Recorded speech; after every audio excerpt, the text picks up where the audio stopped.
Yet, despite such extreme strictness, danger, and the torch human civilization's strict prohibition, such occurrences were still commonplace. There was no helping it, for those torch ship captains who had once possessed supreme power and strength, embracing the vampire variant was the last straw they could clutch at after exhausting all means to prolong their own lives, a final attempt they had to make, no matter what. However, although there were quite a few vampires within the stronghold of the torch human civilization, they were not the scarlet vampires necessary for the genetic modification chamber. Scarlet vampires were a mutant variant within the vampire population, far less common than ordinary vampires, and as of now, their presence had not been reported within the stronghold of the torch human civilization. In other words, the path to enhancement for this Scarlet Blood Clan genetic modification chamber was severed, which was why all torch ship captains dismissed this component at first sight. But thinking about it, if it were so easy to enhance, the success rate of genetic modification would inevitably see a substantial increase. If it could be elevated above 10%, it would certainly be far more reliable than the initial embrace of vampirism, and in that case, this component would become a veritable cash cow. However, if it truly were possible to reach such a level, then why would Behemoth put it up for auction at all? At least John Troze would never allow it.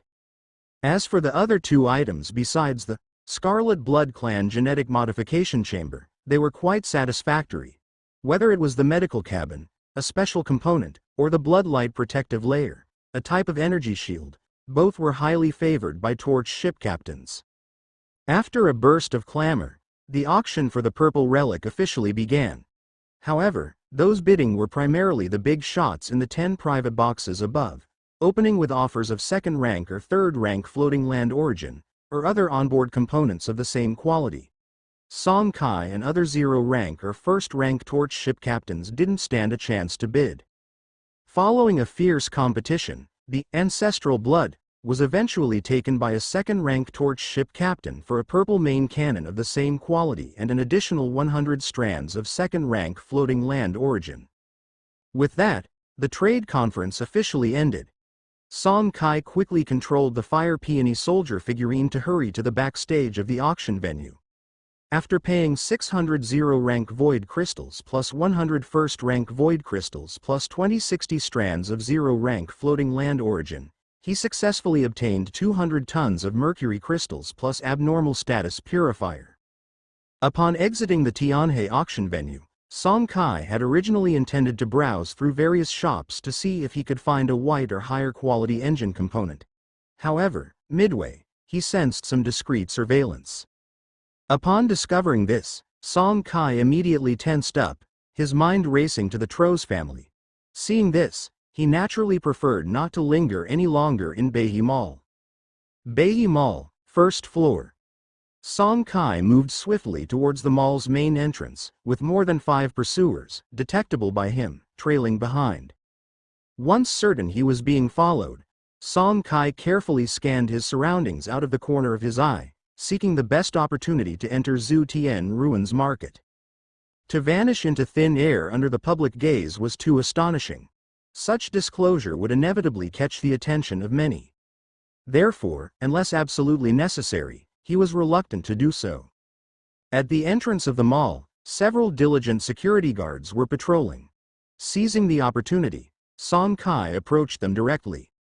At his succinct explanation, the security guards looked seriously towards the crowd behind him. This sudden development caused the Troze family guards, who were blending in with the crowd, to instinctively slow down. Although the Troze family was one of the 3 major affiliated families in Behemoth, the mutual checks and balances between the 3 meant they dared not take overt action within the mall itself. Seizing this moment, Song Kai controlled the Fire Peony soldier figurine to dash out of the mall at high speed. The moment he left the mall, the Kongchong, already hovering a dozen or so meters high, quickly opened its hatch. The Fire Peony soldier figurine leapt powerfully, the might of its first-rank physique propelling it upwards, enabling it to precisely jump onto the Kongchong. Whir. Within the Kongchong, a ready Song Kai immediately revved up the engines with all his might. After a loud roar, the Kongchong soared into the sky and vanished above Beihai City in the blink of an eye. Hundreds of miles outside Beihai City, the swiftly gliding Kongchong abruptly halted. A 100-meter-long colossal vessel was quietly suspended high in the sky, a kilometer away. Song Chi's pupils violently contracted. He had a premonition that this unknown Guardian-class spectral spaceship was there for him and, most likely, bore no good intentions. Just as he wondered when he had provoked such a high-level character, Kongchong received a communication request. After a moment's hesitation, he accepted the communication. Soon his pupils constricted once again. John Troz. Since he had pretty much confirmed that the other party bore ill intentions, Song Kai had no intention of maintaining superficial courtesies and directly called out his name. Meanwhile, at the bottom of his heart, he was quickly thinking about how to extricate himself from this situation. As for the purpose of the other's visit, he knew full well it was nothing other than the void crystal. Other than that, he had nothing on him that would be worth the other's covetous gaze. Forget the dark matter energy shield generator or the brainwave remote control system.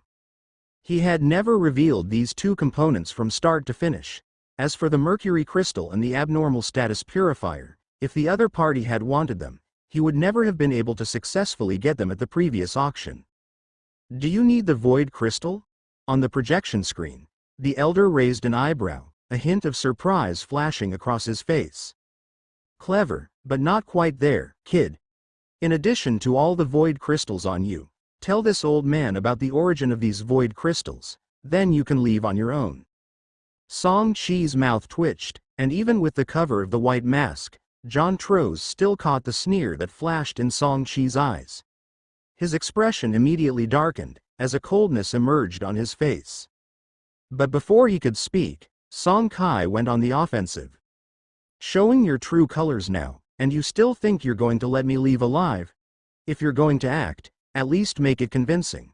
As the saying goes, an old man who does not die is a thief. This doesn't seem to apply to you at all. It seems like you have lived these 280 years as a dog.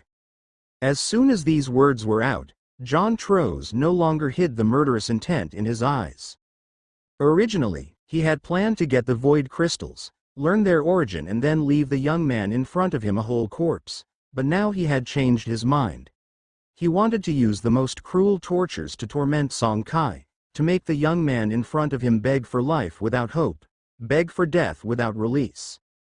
You little brat, your mouth is quite tough. Very soon, I'll let you experience the most cruel torment methods of this era, and then.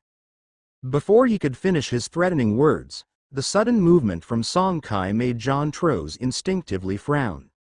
Song Kai did not choose to run but instead turned the airship straight down, charging toward the continuous mountain ranges below. Just when he thought Song Kai had panicked and lost his composure, right before Kongchong was about to crash into a mountain below, Song Kai unexpectedly retracted the airship back into the ancestral torch, letting himself plummet rapidly towards the ground. Glancing up at the sky above, the 100-meter-long spectral warship swiftly flew close by, its terrifying speed far beyond the reach of a spectral airship. That was the reason why John Troz was so fearless and unabashedly revealed his true self in front of Song Kai, for from the moment he successfully barricaded the ladder, Song Kai was as good as dead in his eyes. But what he didn't know was that as soon as Song Chi's figure submerged into the dense forest of the mountain below, he activated the Star Sea Ruin market rank and returned to the Zutian Ruins market, already no longer within these mountains. Half an hour later. This is impossible. Could that kid really just vanish into thin air? John Troz's face darkened to the extreme. In the past half hour, not to mention digging 3 feet into the ground, with the help of the special detection equipment components aboard his flagship, he had thoroughly scanned every inch of the mountain range down to 1,000 feet below, yet he never once caught sight of Song Kai. After plummeting into the thick forest of the mountainside, it was as if Song Kai had really disappeared out of thin air.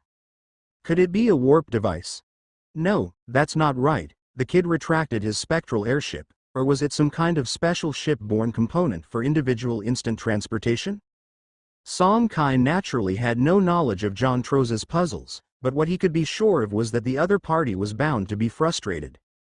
Within the Zutian Ruins Market, Song Chi's rapidly falling figure was caught by the power of laws in the Ruins Market's secret realm, and he finally landed steadily. John Troz, the Troz family, Walking towards the special configuration slots area in the market, Song Kai muttered softly to himself. He would naturally not let today's incident slide so easily. From the beginning to the end, the other party never intended to let him go. If it hadn't been for the Zutian Ruins Market, if the market hadn't just evolved the new feature of spatial anchor point, he would likely have fallen into enemy hands this time. Otherwise, even if he could enter the Ruins Market, there was no guarantee that John Troz wouldn't monitor the area of the market he entered at any moment. Feeling fortunate while also sighing, he had obviously underestimated the value of the Void Crystal. The willingness of a second-rank torch ship captain at his peak to act in person was evidence enough of the rarity of the Void Crystal. However, the lesson was learned. If he encountered a similar situation in the future, he would never make a move so easily again, regardless of whether he concealed his identity or not.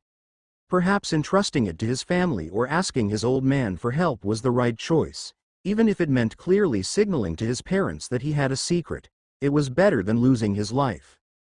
Having realized this, Song Kai made a point to remember the grudge against the Troz family deeply in his mind. Of course, he might bear a grudge, but Song Kai had no intention of pursuing revenge hastily. He was still too weak right now. The Troz family had significant influence. Although their legacy was only a bit over 200 years old, they had already become one of the top forces in Beihai City. Within the family, just the second-rank torch ship captains that were known publicly numbered 3, far beyond what someone who had just entered the first rank could provoke.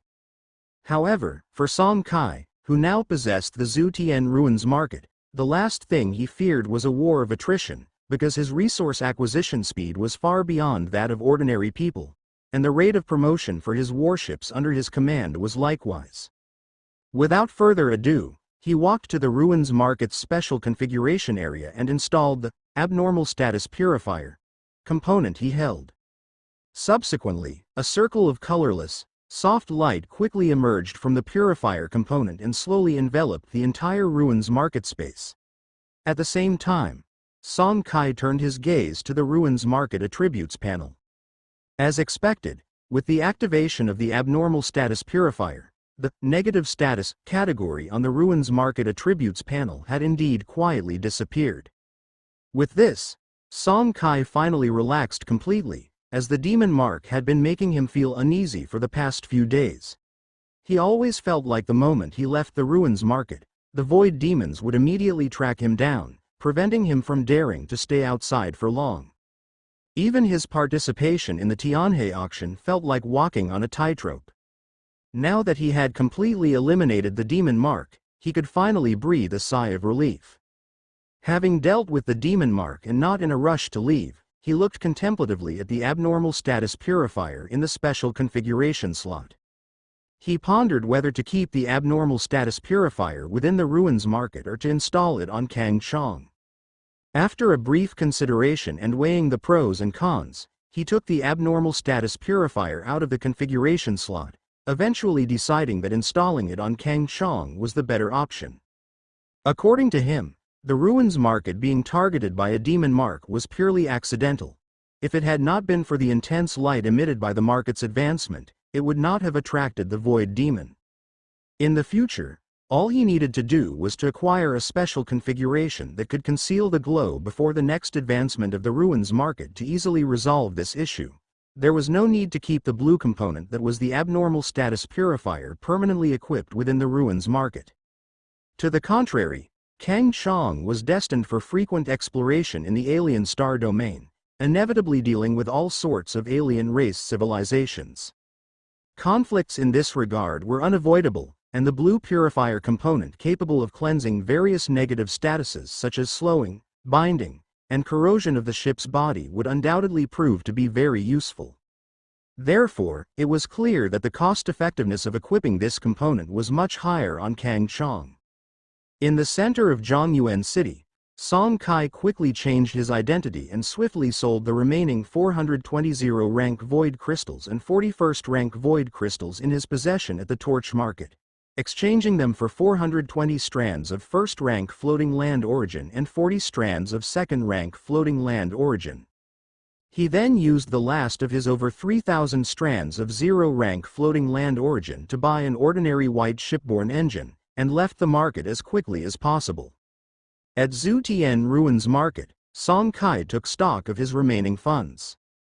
After purchasing the mercury crystals and the white quality engine, 95% of his 0-rank floating land origin had been spent, leaving him with less than 300 strands. As for first-rank floating land origin, he had quite a bit left, a total of 890 strands, and 40 strands of second-rank floating land origin. This substantial amount of capital was more than enough for another round of enhancements to the Kang Chong. Determined, Song Kai wasted no time and immediately began the enhancement of various components of the Kang Chong. He was soon to explore the Buluo civilization ruins, so naturally, he would not skimp on resources at hand. Only with a higher enhancement level and stronger attributes of the Kang Chong would the exploration of the ruins be safer. The first thing he enhanced was the white shipborne engine he had just purchased. Since it was already a requirement for the subsequent enhancement of the dark matter energy shield generator component, Song Kai did not hesitate and directly enhanced the assaulter engine to LV-20. Assaulter engine LV-20 quality. White consumption. 15 per second, spectral energy points. Energy supply. 240 per second. Spectral energy points, post-overload buffer, 20 minutes. Spectral pool, 14,000 points, can store 14,000 spectral energy points. Up rank requirement, 17 strands of floating land origin, second rank, 10 life cores, second rank. After enhancing the assaulter engine to second rank, Song Chi's gaze shifted, and he turned his attention to the dark matter energy shield generator component, which he had been coveting for a long time. The LV-15 dark matter energy shield generator, which required tens of thousands of spectral energy points for each subsequent enhancement, was finally within reach. In the end, he spent another 340 strands of first-rank floating land origin and 210 tons of mercury crystal to raise it to LV-19. Dark matter energy shield generator LV-19 quality, orange. Feature. Shield value is increased by an additional 90%. Feature 2. Shield defense value is doubled consumption, 80 per second, spectral energy points. Defense. 1536 shield value, 29,184 29,184 charge. 20s. Post-overload buffer, 35 minutes. Up rank requirement. 150 strands of floating land origin, first rank, 15,000 spectral energy points, mercury crystals 80 tons. Regrettably, it wasn't possible to elevate it to second rank in one go. The 20% bonus from the base component slot after reaching first rank only increased the energy supply feature of the engine component. The spectral pool did not receive any extra bonus, resulting in a shortage of spectral energy points again. Of course, it wasn't just the spectral pool that was the problem. If it was just this issue, he still had a few dozen strands of second-rank floating land origin left in hand, which would be enough to further enhance the assaulter engine by 2 levels. By then, reaching a spectral pool of 15,000 points with the LV-22 assaulter engine should not be difficult. The real key issue was that he didn't have enough mercury crystals left to support further enhancement of the dark matter energy shield generator. Although mercury crystals were not considered a top-tier warship enhancement resource, acquiring over 50 tons in a short time was no easy task, so Song Kai had to give up on further enhancements for the time being. However, even so, the dark matter energy shield generator component, enhanced to LV-19, resulted in a shield value approaching 30,000 points, a truly terrifying figure. After enhancing to this point, Song Kai still had 343 strands of first-rank floating land origin and 40 strands of second-rank floating land origin left. He thought for a moment and then spent another 144 strands of first-rank floating land origin to enhance the particle beam cannon from LV-16 to LV-19. Particle beam main cannon LV-19 quality. Blue consumption. 60 shot, spectral energy points. Feature. Main cannon might increase by 19% might. 500 by 120%. Charge. 3s. Buffer. 5's upgrade requirement. 80 strands of first-rank floating land origin, 9,000 spectral energy points. At this point, Song Kai had only 199 strands of first-rank floating land origin plus 40 strands of second-rank floating land origin left in his possession. Although this was still roughly equivalent to 6,000 strands of zero-rank floating land origin, the bulk lay in the 40 strands of second-rank floating land origin, which Song Kai would not use lightly. The higher the rank of the floating land origin, the more precious it becomes. No torch ship captain would easily use the high-rank floating land origin they had unless there were components that were extremely compatible with their flagship and of high quality. Song Kai stored the remaining resources on the Kangchong, just as he did before exploring the alien star domain, keeping them for emergency use when in peril. Additionally, because he had almost run out of zero-rank floating land origin, the two special components he had acquired, the brainwave remote control system and the abnormal status purifier, had not been enhanced and remained at LV0. Thinking of this, Song Kai subconsciously opened Kang Chong's attribute panel. Name: Kang Chong. Model: Torch Spectral Airship. Level: LV-10. Basic components: White Torch Warship Body LV-10, Particle Beam Cannon LV-19, Spectral Cannon LV-10, Goldrock Ship Armor LV-10, Assaulter Engine LV-20, Dark Matter Energy Shield Generator LV-19, Patrol Radar LV-10, Spectral Cultivation Room LV-0, 8/8. Additional components: Fire Peony Soldier Effigy Tree LV-15, Brainwave Remote Control System LV-0, Abnormal Status Purifier LV-0, 3/10. Spectral Energy Pool: 14,000. Supplies: 40 strands of second-rank floating land origin, 140 strands of first-rank floating land origin, 24 tons of mercury crystal, primary nutrient elixir, clear water. Zhu Tian Ruins Market, all attributes cultivation room. Instead of his usual cultivation of the guidance technique or visualization of the mythical mech imprint, Song Kai was sitting cross-legged in the middle of the cultivation room, his gaze firmly fixed forward, constantly sweeping back and forth without stopping. Seemingly because he had maintained this for quite some time, sweat beads covered his forehead and undeniable fatigue filled his eyes, showing that his spiritual consumption must have reached its limit. In front of him, 3 holographic screens floated side by side, each displaying entirely different scenes. Song Chi's task was to memorize the contents of all 3 without missing a detail. Watching 3 different sets of images at the same time and memorizing everything is usually very difficult to achieve. It necessitates threefold mind utilization to truly manage it. Song Kai was using this method to train or, rather, force himself to seek the feeling he previously experienced while in a limit-breaking state. Indeed, what he was doing was specific training for the limit-breaking state. Having entered this state twice before, he never doubted that someday he would fully master this unique skill. However, the uncertainty of the timing was hard for him to accept. Thus, he planned to use this simple but effective method to see if he could master the break limit skill ahead of time. Particularly after his battle with the Void Demon, Song Kai became acutely aware of his current shortcomings. With more components being added to Kang Chong, dual tasking was no longer sufficient to bring out all of its combat power. That's why he was so eager to control the break limit ability as soon as possible. Only with this skill could he unleash all of Kang Chong's combat power through threefold mind utilization in emergency situations. Huff, can't do it anymore, I need to rest and come back at it. Song Kai, sensing a hint of breakthrough, appeared somewhat delighted. Although he wished to completely control the limit-breaking state all at once, he also understood that this was unlikely.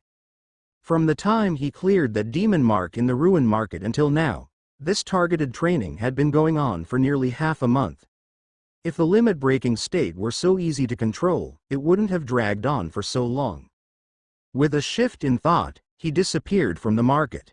After freshening up and returning to the bedroom, Song Kai had a good night's sleep.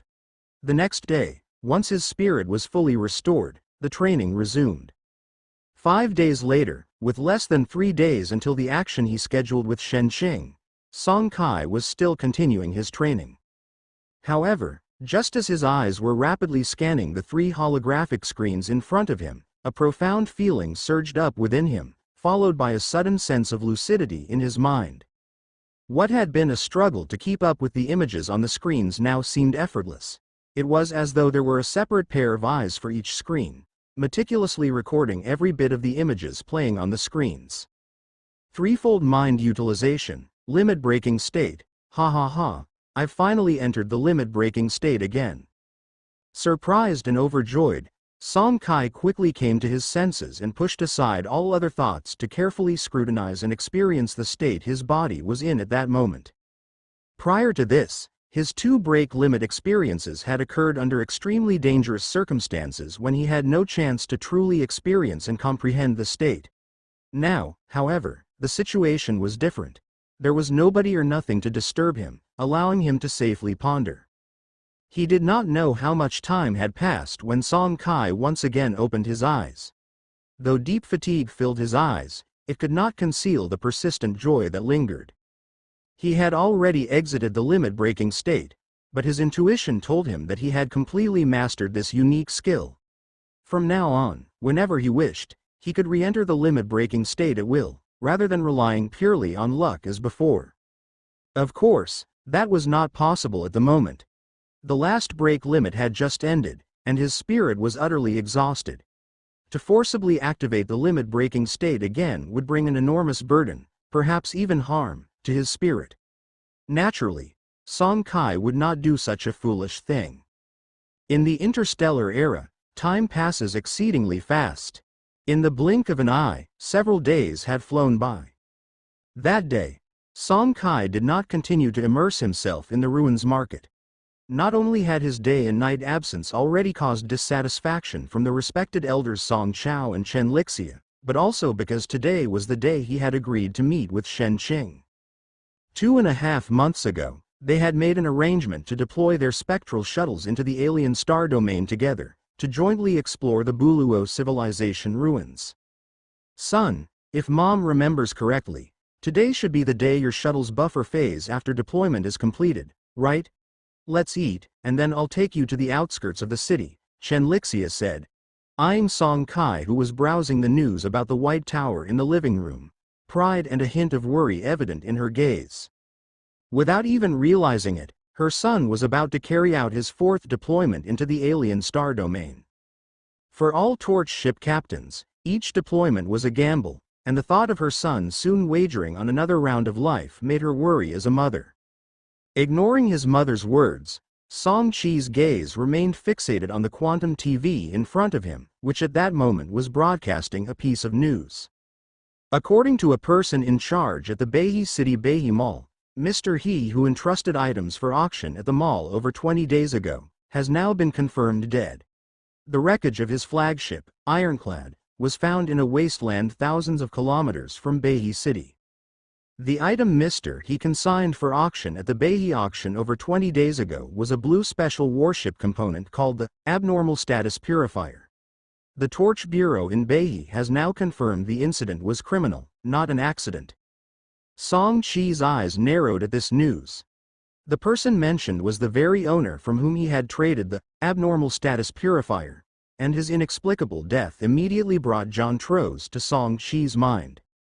He was sure that this man's death must be related to John Troz. From Troz's previous actions, when he had intercepted Song Kai, it was evident that he was desperately in need of void crystals. Otherwise, he would not have personally attempted to blockade a mere first-rank torch warship captain like himself. Thus, after Song Kai had used the Zutian ruins market to escape without a trace, if Troz wanted to obtain a large amount of void crystals in a short time, he would have no choice but to target the consignor who had traded a significant quantity of void crystals with Song Kai. John Tro's. Song Chi's eyes trembled slightly, his heart turning cold. He could say that the torch ship captain with the surname He was his scapegoat.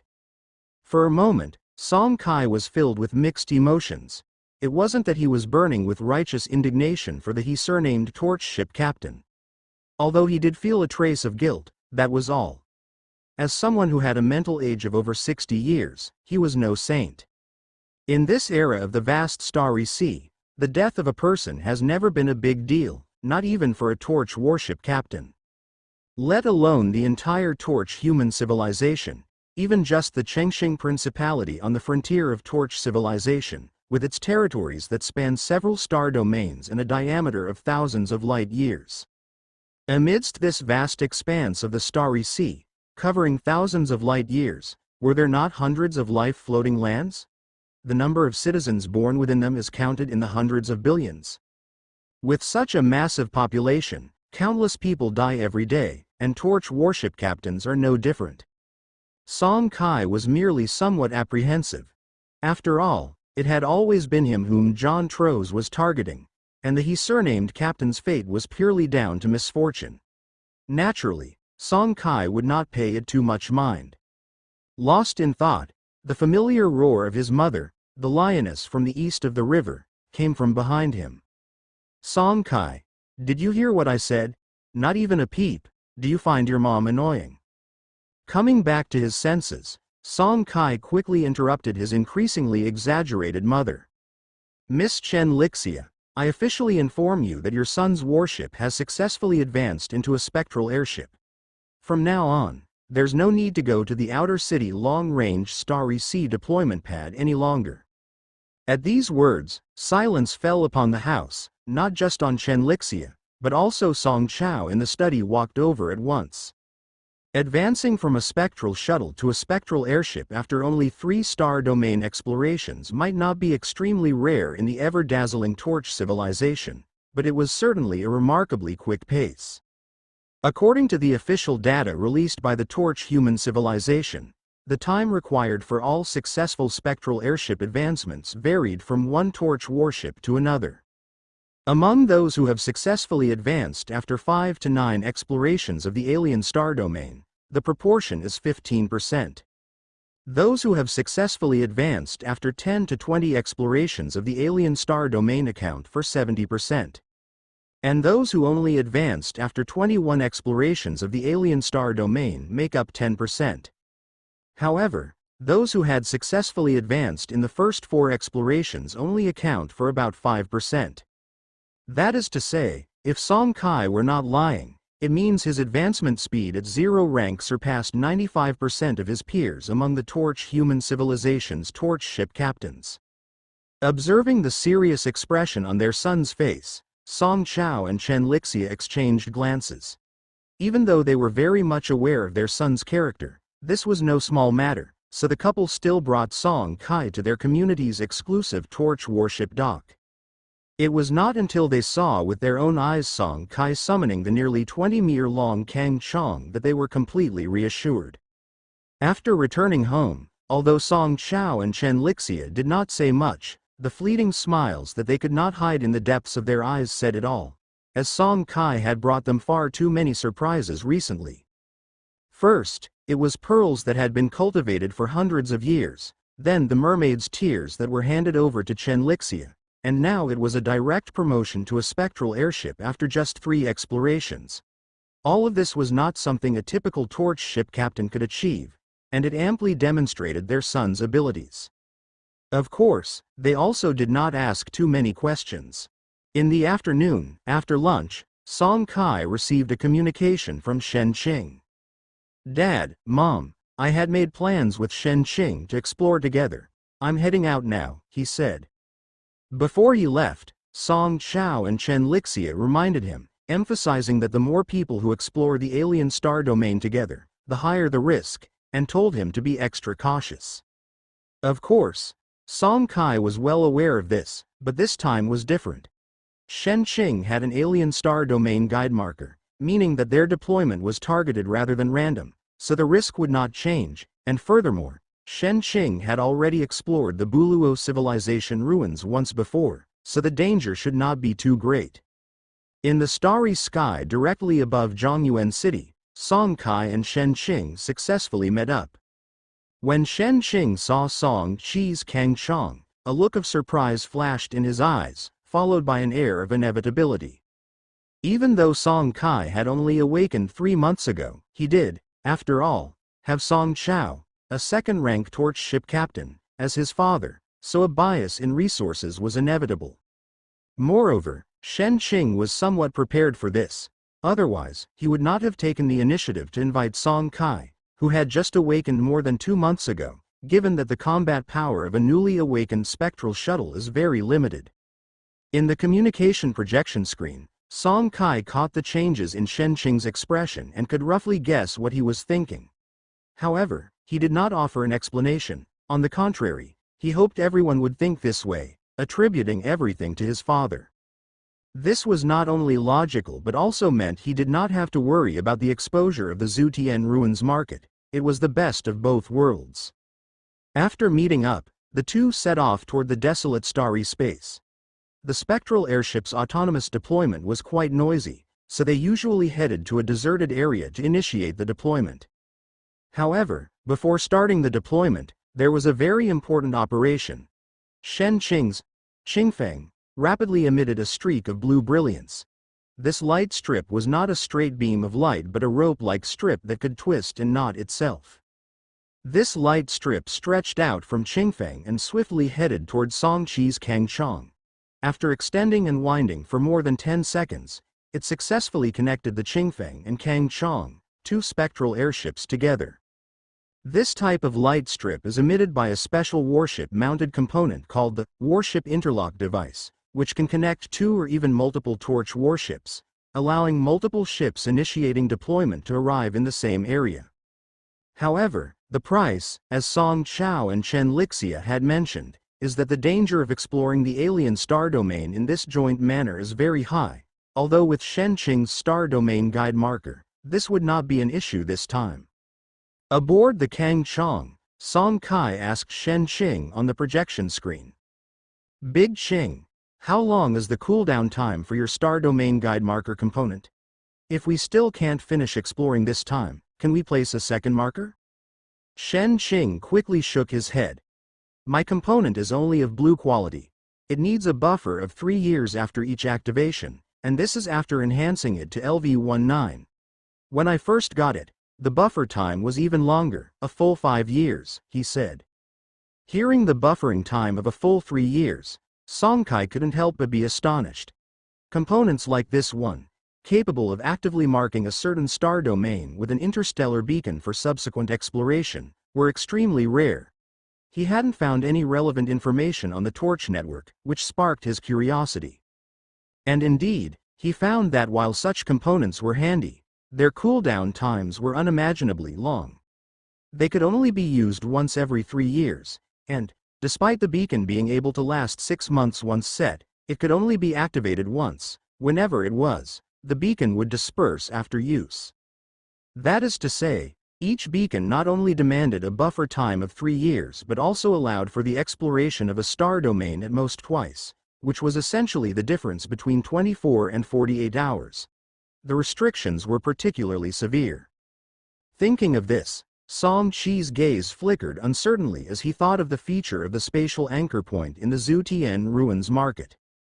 He had previously contemplated this issue, as spatial anchor points seemed to serve similarly as interstellar beacons, albeit potentially enhanced versions. If he were to remove his spatial anchor point from his bedroom and reset it to the alien star domain he ended up in after a deployment, then even if he returned later, he could use the Zutian ruins market as a midpoint and revisit that star domain via the spatial anchor point. With this thought, Song Kai could barely contain his excitement, for he had a feeling that his idea was feasible. Of course, it wasn't truly possible to travel back and forth at whim. After all, he could currently set only one anchor point, and if he activated the anchor point without any preparation, he would only be able to travel between the star domain of the anchor and the Zutian ruins market, having lost the anchor point within the Torch human civilization's stronghold. As for the initial anchor point that came inherent with his body, it would automatically move to the alien star domain at the instant he activated the anchor set there and entered that domain himself. Unless he activated the anchor point and stayed within the ruins market without leaving, his presence wouldn't reach the other side, and he wouldn't be able to further explore or collect resources from that star domain, rendering the anchor point itself meaningless. In response to this problem, Song Kai had also considered a solution. Utilize the auto-return feature of the spectral airship. After setting the anchor point, he would resist the urge to activate it immediately. Instead, he would enter the ruins market from the deployed star domain and then use it as a waypoint to activate the anchor point and head to the star domain where the anchor was. In this way, once the 24 hours were up, the spectral airship would naturally be able to return automatically to the star domain of the anchor, forming a perfect loop.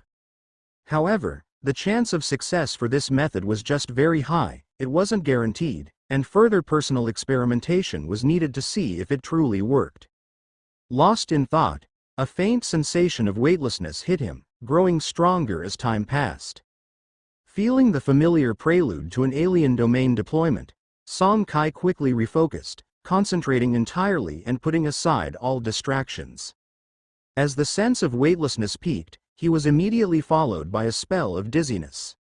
When he had recovered, Song Kai found that both the Kang Chong and Qingfeng had emerged above a yellow-brown expanse of the starry sea floating land. Woo wuuu. Outside the airship, yellow sand swirled, and a terrible sandstorm ravaged every region of the floating land at all times, with the mournful howling providing ample proof.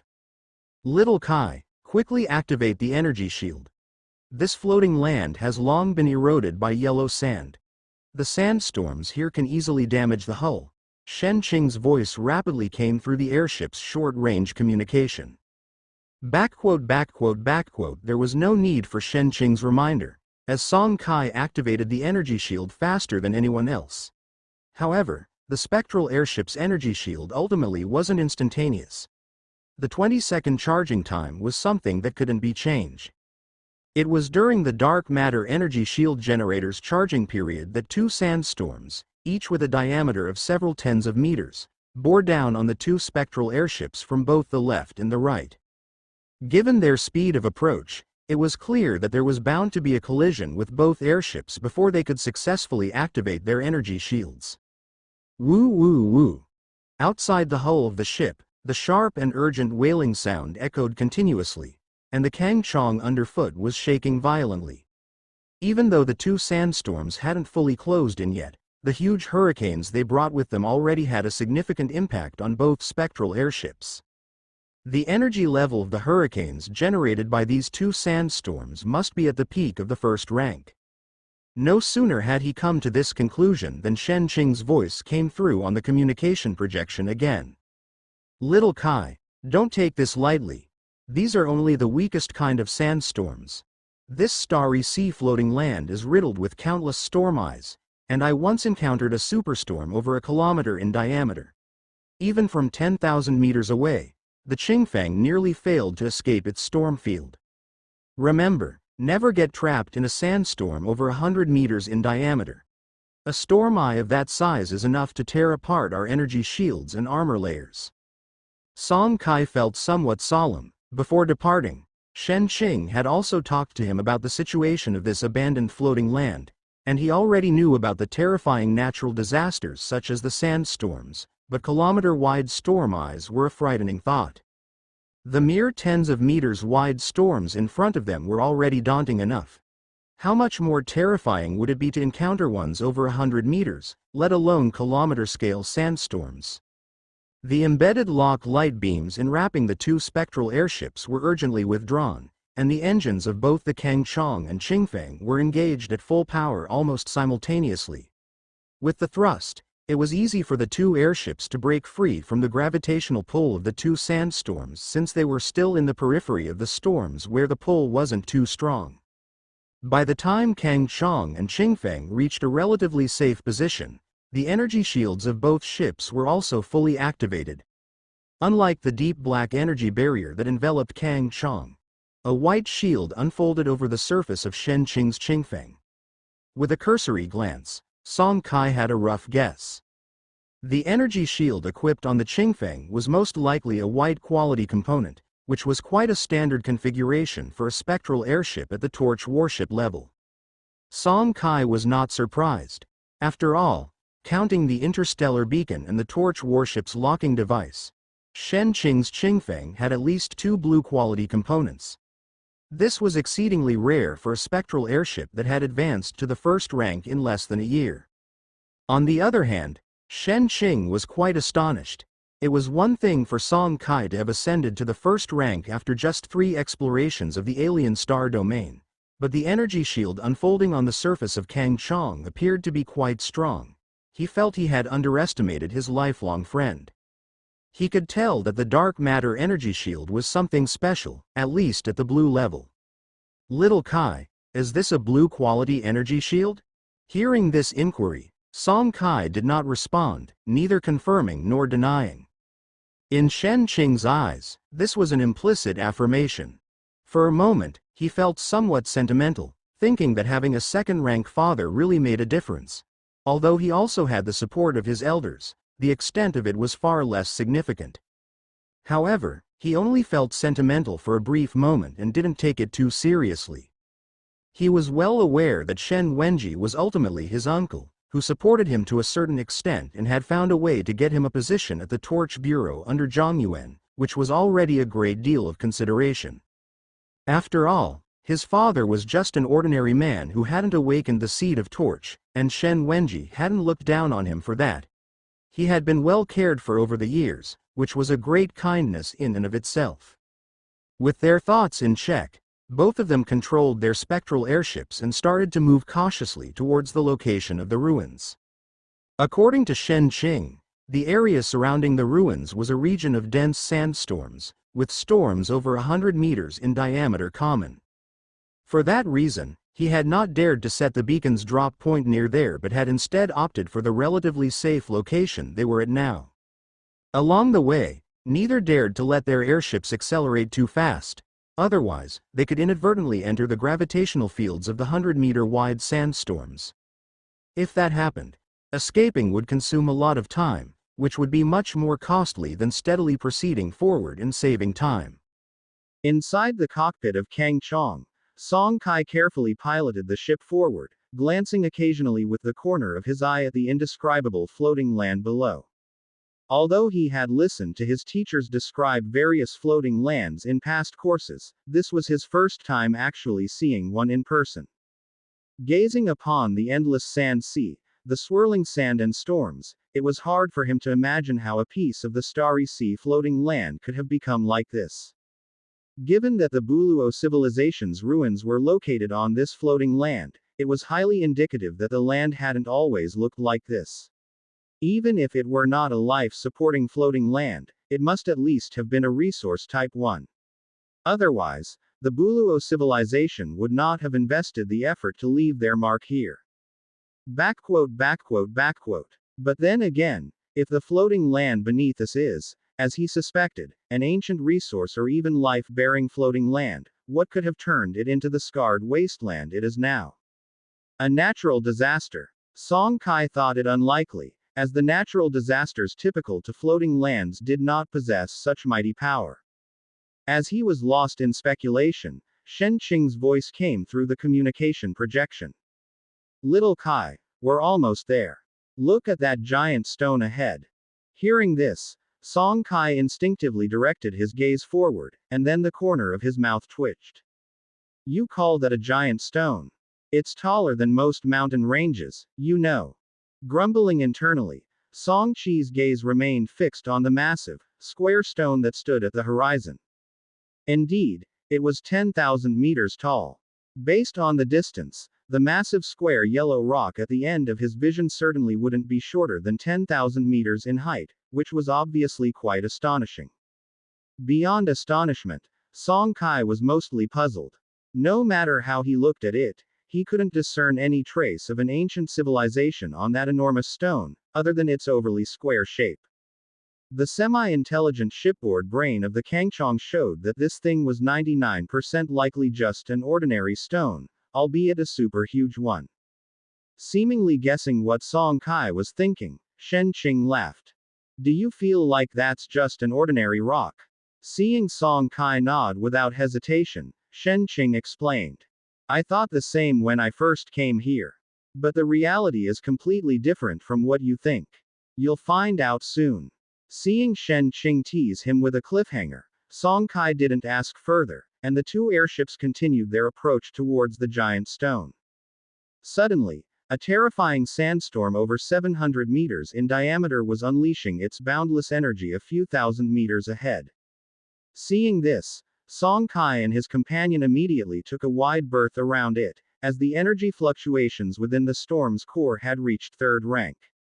Neither the Kangchong nor the Qingfeng could survive if they got caught in its gravitational field. They would be torn to shreds in an instant, as the engines equipped on both airships were merely of white quality and completely incapable of escaping its daunting gravitational pull. As the two airships altered their course, the radar on Kangchong detected a continuous dune beneath the sands below. At first glance, it looked like a sand dragon concealed under the sand and moving at high speed. Its terrifying 10-meter diameter put both Song Kai and Shen Qing, in the vault of heaven above, on high alert. Without a doubt, the fast-moving form beneath the sands was likely a remarkably large desert creature. Song Kai instinctively directed a questioning look towards the projection screen, but before Shen Qing could respond, the rapidly extending dune below suddenly stopped, and the next second, a horrific black shadow burst forth from the sand. This shadow was enormous in size, but its 10-meter diameter was not the main focus. What was truly shocking was its hundreds of meters in length. This creature resembled an earthworm from a previous era but was a super-sized version, and at one end of its head, it had a round mouth several meters in diameter, filled with densely packed, razor-sharp teeth. As it looked up and roared, Song Kai and Shen Qing above could clearly see the glittering, densely packed sharp teeth inside, terrifying to behold. Further detecting the energy emanation from its body, the creature's life force was incredibly at the second rank. If it were to collide with the Kangchong or Qingfeng, the outcome would be at least 30% damage to the airship's structure, or even a total loss was not unexpected. In their urgency, even knowing that their airships were currently at a safe altitude, Song Kai and his companion instinctively climbed higher just to avoid any unnecessary accidents. Looking at Song Chi's inquiring gaze, Shen Qing shrank his head and muttered. I didn't encounter this thing last time. Song Kai naturally did not say much. The fact that Shen Qing had revealed this relic matter to him already amply demonstrated the other's trust in him. Given their relationship, it was natural not to harbor any grievances over such a matter, let alone that it was an unexpected event that Shen Qing hadn't known about the existence of the artifact beforehand. Avoiding one sandstorm after another, the two ships continued forward, while the creature of unknown race that had been behind them followed for a while. Fortunately, it seemed to fear the storms as well, and after timing the position and timing of several storms, they finally shook off their pursuer. An hour later, the hurriedly chasing Kangchong and Qingfeng finally reached the base of the colossal rock. It looked fine from a distance, but when they got close to the giant rock, Song Kai couldn't help but marvel at its size. With a terrifying height of over 10,000 meters, the less than 20-meter Kangchong appeared as tiny as an ant in front of it. At this, Song Kai had to marvel at the wonder of nature's creation. Of course, according to what Shen Qing had said earlier, this object didn't seem to be natural but rather a creation of the Buluo civilization. Just as he was about to ask about the situation of the giant rock, Shen Qing spoke up first. Try attacking the side of the rock with your shipborne main cannon or secondary cannon. Following Shen Qing's suggestion, Song Kai, puzzled, activated the spectral cannon, and then he instantaneously realized. The attack unleashed by the spectral cannon, upon colliding with the side of the rock, did not result in the expected explosion. It was as if the energy shell had vanished into thin air, leaving no trace behind. Seeing this, 3 words involuntarily escaped Song Chi's mouth. Spatial veil. On the projected screen, Shen-Qing nodded gently with a smile. Spatial veil technology was not unfamiliar to any torch ship captain who had received formal education. It was a very common low-level spatial technology among various Starry Sea civilizations. The shattered Starry Sea was vast and boundless, giving rise to countless civilizations, and most of the science-oriented civilizations that emerged from the floating land could control this technology. Why is it considered low-level spatial technology? Because while it is called spatial technology, in reality, it is about using special methods to block and isolate a region of space, creating a sealed space. However, such spaces cannot be reduced, enlarged, or moved. Crucially, setting up such a spatial veil also requires consuming a large amount of valuable materials, which is quite inefficient. Generally speaking, this technology is often used to conceal some special, still developing strange objects, or to hide bases, laboratories, and so forth. Its practicality isn't very high. With his mind working quickly, now that he knew it was spatial veil technology, it also meant that there was a completely sealed space inside the giant rock. Presumably, the relic Shen-Qing had mentioned before was located within this sealed space. Just go straight in. Song Kai, however, did not agree with Shen-Qing's statement. Even though Shen-Qing had entered this sealed space before and had not encountered any dangers, that was nearly half a year ago, who could say for sure that it would be safe inside today? Opening the hatch of Kang Chong, Song Kai released a Hornet-class drone and activated the brainwave remote control system component, imprinting a brainwave beacon on the Hornet-class drone. Then, two completely different fields of view appeared before him, one his own, and the other the perspective of the Hornet-class drone. Shifting his attention to the Hornet-class drone, he began remotely controlling the drone as it flew towards the side of the gigantic rock.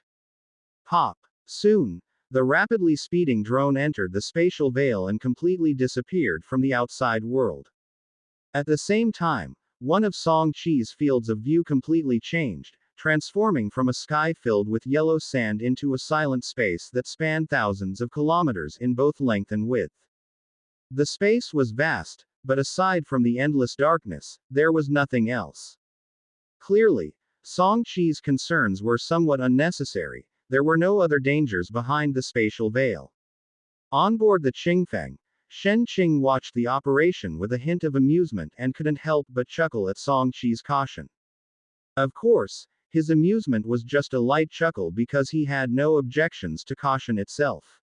In fact, he quite admired Song Chi's behavior deep down.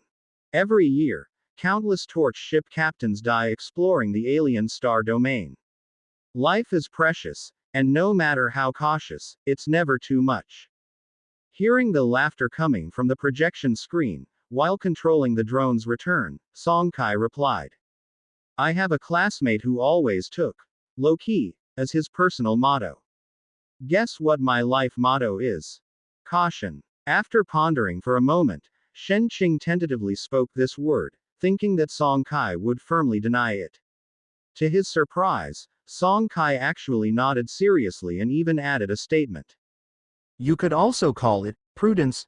Shen-Qing touched his forehead, somewhat speechless inside. Goddamn prudence. The precocious man he remembered wasn't like this. Song Kai didn't care about Shen-Qing's reaction. It was just a casual comment, with no exaggeration. The day he activated the Star Sea Ruin market rank with spectral energy and successfully became the Ruin's market lord, the word, prudence, was indeed engraved on the very first page of his life's dictionary, but there was nothing he could do if others didn't believe him. After retrieving the Hornet-class drones and ensuring there were no dangers within the spatial veil, the two of them maneuvered their airships to pass through the veil, one after the other. This time, Song Chi's Kongchong was following behind, and the Qingfeng was leading the way in front. They were now in the enclosed space Shen-Qing referred to as the first layer of the ruins. According to Shen-Qing, he stumbled upon the spatial veil on the side of the monolith and discovered a crystal box sealing a blue oddity and several white oddities within this enclosed space. In the end, It took Shen Qing immense effort and nearly 20 hours to shatter the crystal box with the Qingfeng's main cannon and obtain those strange objects. However, after the crystal box was shattered, it completely turned to dust along with its fragments, leaving nothing behind to see now. The enclosed space was massive, measuring thousands of kilometers in width and length, with nearly a kilometer in height, but it was nothing compared to the size of the two torch warships. In less than 2 minutes, Song Kai had successfully spotted the entrance to the second layer of the ruins that Shen Qing mentioned. It was a spatial veil at the very top of this enclosed space, different from the outer veil. This one seemed to be reinforced, not allowing passage and filled with a powerful repelling force, preventing any object from approaching. Seeing this, Song Kai finally understood why Shen Qing said there was a second layer to the ruin's space. Above this spatial veil, there obviously was another layer of space. The repulsion of this thing above is incredibly strong. Last time, I bombarded it with both the main and secondary cannons of the Qingfeng for more than 2 hours but still couldn't break through. Let's try together this time. If it's still in vain, then we're destined to have no luck with whatever is beyond these ruins. Shen Qing stared at the square spatial veil above, which was over 100 meters in width and length, clenching his fists tightly with a hint of nervousness in his voice. The moment he and Song Kai teleported above this floating land, the star path marker he left had already dissipated. This was their last opportunity to explore these ruins. If they failed, upon returning, they would no longer be able to precisely target this star domain. Knowing time was pressing, and having already spent more than an hour on their journey, the two did not waste any more time. The main and secondary cannons of both airships fired at full power towards the spatial veil above. Boom, boom, boom. Beams of light and spectral energy shells collided with the repulsion force, followed by continuous explosions. It was fortunate that this space was completely sealed off. Otherwise, Song Kai really feared the noise might attract those terrifying giant earthworm-like creatures. In this dark, enclosed space, the sense of time was very vague. If it weren't for the special timing devices on their airships, Song Kai and Shen Qing would likely have no clue how long they had been repeating the attack. In the 4th hour of sustained fire coverage, the repelling force of the spatial veil finally changed, dimming significantly, and catching sight of this, the previously numb pair regained their sharpness in their eyes. By the 8th hour of continuous bombardment, the repulsive force on the spatial veil had dimmed to an extreme, seeming as if it would break at any moment. However, even by the 12th hour of bombardment, the repulsive force stayed stubbornly substantial, with no sign of shattering. In the 13th hour, just as Song Kai and Shen Qing were mindlessly continuing to press the fire button mechanically. Hum! A sudden clear, vibrating sound echoed within both airships, and looking up urgently, the next second the faces of both men lit up with great joy.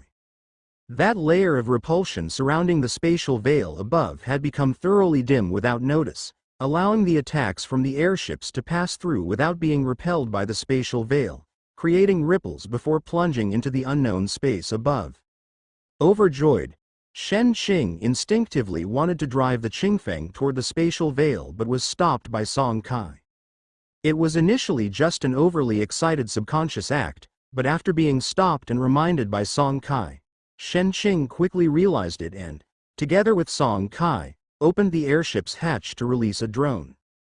In the process of exploring the alien star domain, at least 99% of Torch warship captains would bring along 1 or 2 combat robots and reconnaissance drones. Even without a network, these two could only be controlled and mobilized within the magnetic field range of the Torch warship itself, but they were still the standard configuration for most Torch warship captains exploring the alien star domain. After all, even though the magnetic field range of the Torch warship itself was extremely limited, in many cases, the combat robots and drones could still play a significant role. Take the current situation, for example. The 2 drones disappeared one after another into the spatial veil, apparently less than a second apart, but the expressions on the faces of Song Kai and Shen Qing below showed starkly different changes. After the drone controlled by Shen Qing entered the spatial veil, The image on the control screen in his hand suddenly turned pitch black, completely losing connection with the Hornet-class drone. It was different for Song Kai. After more than 10 hours of buffering, the brainwave remote control system had already completed the buffering process, and he had once again set a brainwave beacon on this drone. Therefore, even with the barrier of the spatial veil, he never lost sight from the perspective of the Hornet-class drone. Inside the Qingfeng's cockpit, Shen Qing's gaze shifted to the communication screen on one side, but before he could ask about the drone, he saw the expression of horror on Song Qi's projected face on the screen, an expression that comes only after witnessing great terror. Based on his knowledge of Song Kai since childhood, it had to be something unimaginable in the space above the spatial veil that could have caused such a loss of composure. Almost subconsciously, his hands moved quickly, controlling the Qingfeng to veer and swiftly retreat backward. On the side, the Kang Chong reacted even a fraction faster, and at the same time, Song Qi's shout rang out from the communication screen. Retreat quickly. As for Song Kai, after the Hornet-class drone passed through the spatial veil and reached another space above, he saw from the drone's perspective another space that was thousands of kilometers wide and long. Different from the first layer, at the very center of this second layer was a cubic crystal box about 10 meters wide, exuding dazzling white light that fully illuminated the entire second layer space. It was because of this bright white light that Song Kai saw a sight he would never forget. All over the second layer space were things like lumps of flesh, about a meter in height and numbering in the thousands, not only sticky and gooey but also faintly pulsating as if they all had life. At the deepest part of the second layer space, Song Kai also saw a giant lump of flesh tens of meters tall with even more pronounced pulsations. Song Kai could even vaguely see through the fleshy wall the huge and bloated monster figure inside. Undoubtedly, all of these lumps of flesh were enveloped with unknown creatures in slumber. But that was not the most horrifying part. Just as Song Kai was about to control the drone to quietly return, not wishing to disturb these dreadful lumps of flesh, he realized it was too late. The few rounds of cannon fire previously emitted from the Kang Chong and Qingfeng as they passed through the spatial veil had completely destroyed several lumps of flesh. At this moment, these lumps were violently shaking, and the monsters sleeping within were now awakened. As these few lumps continued to shake, all the lumps in the second layer space were being successively roused. Crack, crack, crack. When the first few lumps of flesh that were hit were completely torn apart, the creatures they were enveloping were fully revealed in the drone's field of view. Damn it, it's the insect race. This second layer is in hibernation with tens of thousands of the insect race, and there's even a queen insect. As the Kang Chong and Qingfeng pulled back hundreds of meters away, Song Kai didn't wait for Shen Qing to ask and directly roared. When Shen Qing heard the word, insect race, his reaction was almost entirely the same as Song Qi's. A deep fear flashed through his eyes, followed by his face darkening completely. The insect race, a species of the starry sea as infamous as the void demon, insect plague, and the disaster of the void, these two were so notorious that they ranked among the top 5 calamities throughout the entire shattered starry sea.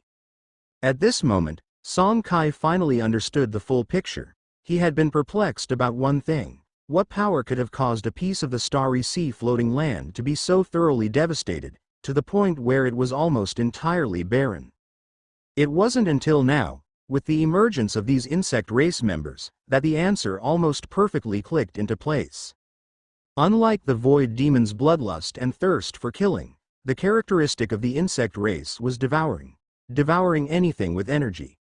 No matter in which star domain these creatures appeared, the end result was always that the resources of the star domain would be consumed entirely, turning it into a completely barren land. Other civilizations of the starry sea might plunder resources, but they plundered the resources themselves, not the environment that gave birth to those resources. However, the insect race was different. Wherever they went, they consumed everything utterly, devastating the value of an entire star domain beyond recovery. In their panic, both men were somewhat at a loss. Although they were both from the First Torch Academy of Zhongyuan and had received orthodox torch education, and knew a lot about the notorious insect race, all of this was after all something they had heard of or read about in books. Facing it in person was completely different. In the end, it was Song Kai, who had lived 2 lifetimes, who was the first to snap back to reality. While recalling various pieces of information about the insect race, he rapidly contacted Shen Qing through a communication projection. "Big Qing, what do you say, fight or run?" After his shout, Shen Qing also collected his thoughts and thought for a moment before replying. "Can we roughly determine the number of those insect race members? A conservative estimate puts them at over 30,000, plus there's no telling if the queen insect can continue to lay eggs," Song Kai replied quickly. It seemed that through the perspective of the drones, he had already reviewed all the information about the insect race above them, but his words were not yet finished. He added quickly, "Of course, whether she can lay eggs or not isn't important. There's no excess energy supply in space above. Otherwise, this group of insect race members wouldn't have chosen to hibernate collectively. Without an energy supply, even if the eggs hatch, the larvae won't be able to grow quickly, and they won't pose a threat to us." At this point, Shen Qing interjected, "So you're saying, we need to deal with over 30,000 insect race members who have just woken up from hibernation and haven't replenished their energy for a long time?" As he spoke, Shen Qing's message was quite clear, and a trace of eagerness appeared on his face. Song Kai didn't have much to say in response. He wasn't too keen on taking action. Although the insect race members above were indeed very weak, there were still too many of them, and he did not want to take risks in battling them. However, since Shen Qing was implying this, Song Kai couldn't just outright refuse. After all, he could set a beacon and later return to this relic through the Zutian Ruins market. He only needed to wait until he was strong enough, then come back to clear these insect race members, and by that time, all the gains from these ruins would be his alone. But to actually do that would undoubtedly be an act of a petty person, which he naturally didn't want to commit. If the person accompanying him were a complete stranger, or if he had discovered these ruins and brought Shen Qing to explore them together rather than the other way around, he would not hesitate and would choose to flee, waiting to return for a second exploration once he was powerful enough. But that wasn't the case. As for Shen Qing, who had fully trusted him and whom he had played with since they were kids, he couldn't and didn't want to do such a thing. This wasn't about being sentimental. It was a matter of the principles and bottom line of a normal person.